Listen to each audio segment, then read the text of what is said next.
bylo to dneska o klub, No. nebo jak se říká ti přilop, ale bylo to peklo dneska. Ale podařilo se nakonec, no, na podruhý. Na podruhý, ale po nějaké 4 hodině jsi to tam měl, takže S tolerancí jsem to měl úplně přesně, no. Paráda, Nakonec 13 kg za 12 dní. Kolik budeš pít, ne? Kolik bys chtěl dopít, možná? Těch 9,2 bych měl mít, 9,3. Právě jsem to jako vždycky vidíme, těšíš, víš? Jako vždycky. Jasně. Tomiku, hele, přejem hodně štěstí, to zítra vyjde. Díky, kámo. Díky. Jasný.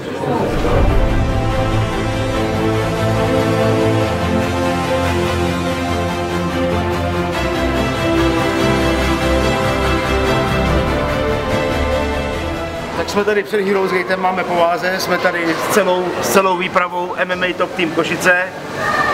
Chalani, to máme halušky u nás v Pražákově, co divný? Čínské. Jo. A samozřejmě hlavní hvězda Matuš Lanc. Ahoj. Matuš, co víš o soupeřovi?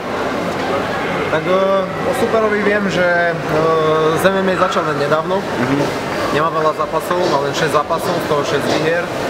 Je dobrý v jude, vie sa rýchlo dostať na telo. A treba ho dať dole stojí, Jasný. ale mu ho treba dať na OK, hele, prozrať víc, co zdraví. Tebe teďka zlomilo koleno, co jsi přesně prodělal, protože v Čechách se to moc neví. Víme jenom, že tě zlomilo koleno, na co jsi s tím přesně měl, co jsi teďka absolvoval kvůli tomu a jak na tom seš, bla bla bla. Povídej. Mal som mať zápas na Heroes Gate. Musíme to všechno udělat rychle, aby tě nevystydli ty nudle. Jasne.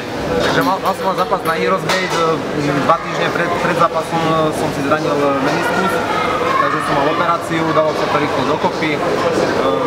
Od januára trénujem, takže no problem. Paráda, jsi připravený. Jasně. Příteli, hodně štěstí zítra do fightů. Díky pěkně. A nechte se kutat, pánové. Díky. Čau, čau.